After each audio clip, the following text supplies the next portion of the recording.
Vasco se aproxima da venda do Ryan. Vai devolver zagueiro, negociar meia que sequer está no clube, vai atrás do Orelhano e no vídeo de hoje tem uma exclusiva com o Neto. Que eu amo você, Pedrinho. Isso é o quê? Vasco. É montar um time mais forte, se me perdoe. Você não pode perder o vídeo de hoje, povão vascaíno! Que bom ter você de volta aqui no meu canal, que a cada dia cresce graças ao seu like. Deixa o seu joinha aí, se inscreva no canal. Juntos, vamos bater a marca dos 80 mil ainda esse ano. Eu vou rodar a vinheta e na volta, só dá Vasco!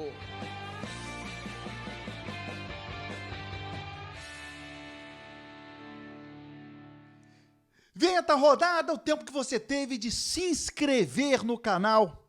O meu muito obrigado. Tem novidades em relação à venda do Ryan. Uma ação na justiça foi suspensa para que essa negociação se concretize junto ao John Textor. Vou falar sobre isso, hein? O Vasco, sim, vai atrás do Orelhano. E o Vasco está certo, independente da vontade do atleta e do Cincinnati. Esse tema eu vou focar também. Rojas está sendo vendido, Palácios negociado, tudo isso e muito mais. Antes, de maneira exclusiva, o Neto, craque Neto, mandou um vídeo aqui para o canal, falando sobre a entrevista coletiva do Pedrinho. Rapaz, fazer pergunta pro Pedrinho, como presidente do Vasco, primeiro dizer que eu amo você, Pedrinho. Desde quando você foi comentarista aqui na Band, desde quando você jogou no Palmeiras, a sua história bonita do Vasco. E você ser presidente do Vasco é uma honra.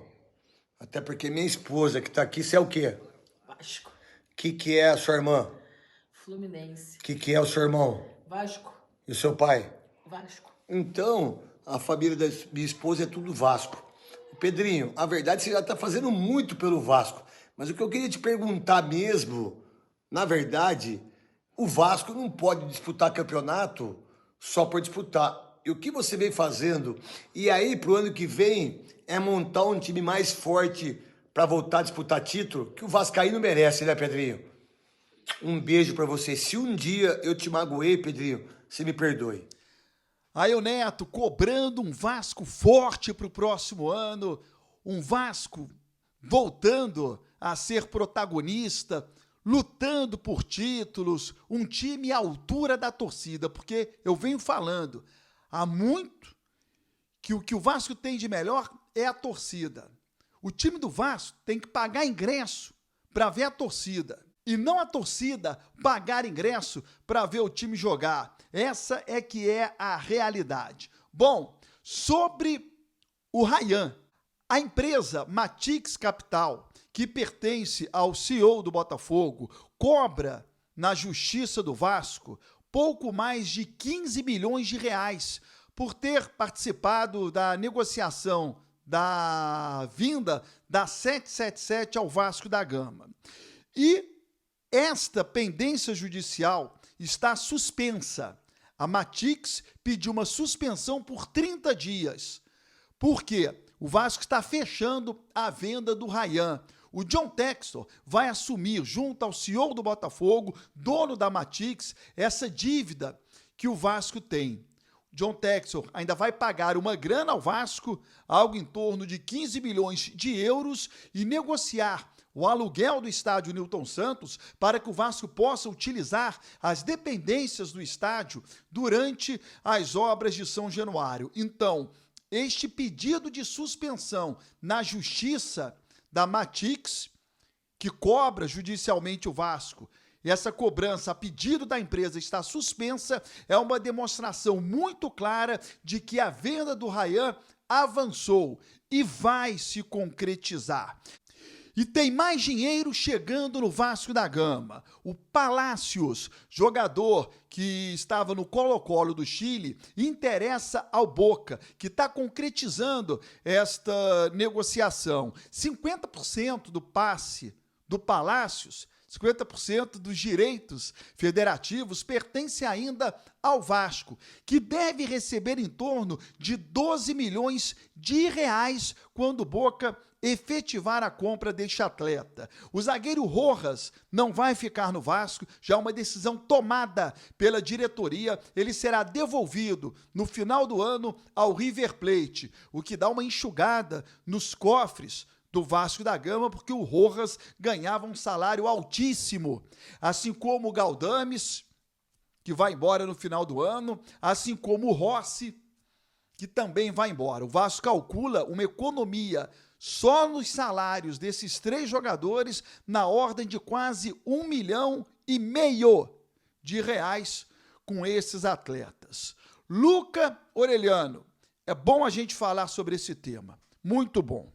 O jogador ficou no banco de reservas durante o período da Ramon Dias, que não gostava do atleta. E, de fato, nas oportunidades que ele teve, ele não rendeu aquilo que se esperava.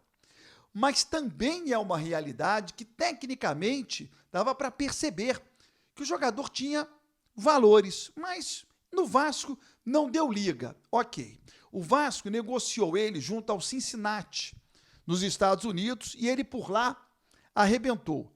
Foi um dos principais nomes da MLS. O Cincinnati poderá exercer o poder de adquirir o atleta pagando cerca de 17 milhões de reais ao Vasco da Gama. O atleta tem contrato com o Vasco até o final de 2025. O Vasco não pode negar a venda. O Cincinnati tem prioridade. Mas há um detalhe, desde que o atleta queira permanecer nos Estados Unidos. Cincinnati tem 2 negociações. Uma é simples, pagar ao Vasco e leva o atleta em definitivo. E uma outra é o contrato do clube norte-americano com o atleta. É aí que o Vasco entra. É aí que o Vasco tem que entrar. Tentar convencer o Orelhano a não aceitar a proposta do Cincinnati, porque ele terá outras oportunidades no Vasco da Gama. Isso é um dever do Vasco.